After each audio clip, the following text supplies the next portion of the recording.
Halo co-friends, pada soal ini diketahui seorang anak bermassa 40 kg berada di dalam sebuah lift yang sedang bergerak. Kita tulis yang diketahui dulu yuk. Yang diketahui, massa sama dengan 40 kg. Kemudian lift ini bergerak dengan percepatan 5 meter per second kuadrat, maka A-nya sama dengan 5 meter per second kuadrat, dengan gaya gravitasi atau G sama dengan 10 meter per second kuadrat. Yang ditanyakan pada soal ini adalah gaya tekan kaki anak tersebut ke lantai lift atau N. Nah, di sini untuk memudahkannya, bisa kita ilustrasikan.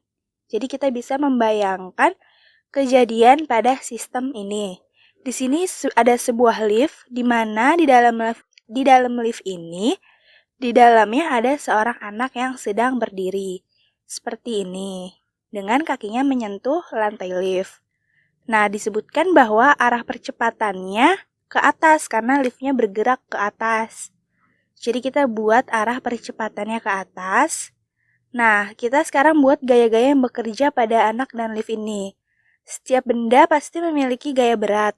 Dan gaya berat benda selalu mengarah ke bawah karena gaya berat atau W itu kan massa dikali gravitasi.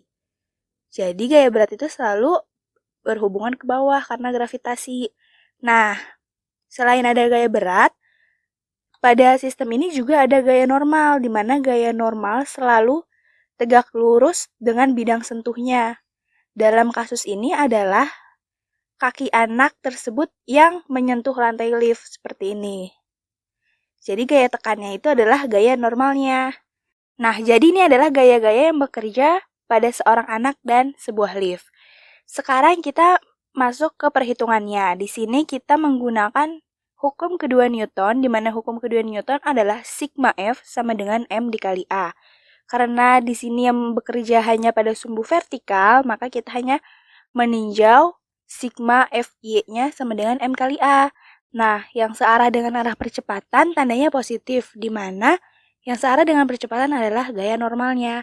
Dan gaya beratnya berlawanan arah, jadi negatif. Jadi pada sigma FY-nya bisa kita tuliskan N min W sama dengan M dikali A. Dan gaya berat itu kan tadi bisa diuraikan lagi menjadi massa dikali gravitasi. Jadi N min M dikali G sama dengan M kali A. Nah, karena yang ditanyakan adalah N-nya, jadi kita bikin N sama dengan M dikali A. Minusnya pindah ruas jadi positif. M dikali G. Nah, ini bisa kita kurungin. Nah, karena kalau dilihat-lihat ini kan M-nya sama. Jadi bisa kita keluarin jadi M dikali A ditambah G. Ini adalah rumus yang kita pakai. Dan langsung aja kita substitusiin sesuai dengan yang diketahui. Masanya 40 kilo dikali percepatannya 5 ditambah gravitasinya 10. Sama dengan 40 dikali 5 ditambah 10, 15. Sama dengan 40 dikali 15 adalah 600 dengan satuannya Newton. Jadi gaya tekan kaki anak tersebut ke lantai lift atau gaya normalnya adalah 600 Newton. Jawabannya adalah yang E. Oke, sampai bertemu di soal selanjutnya.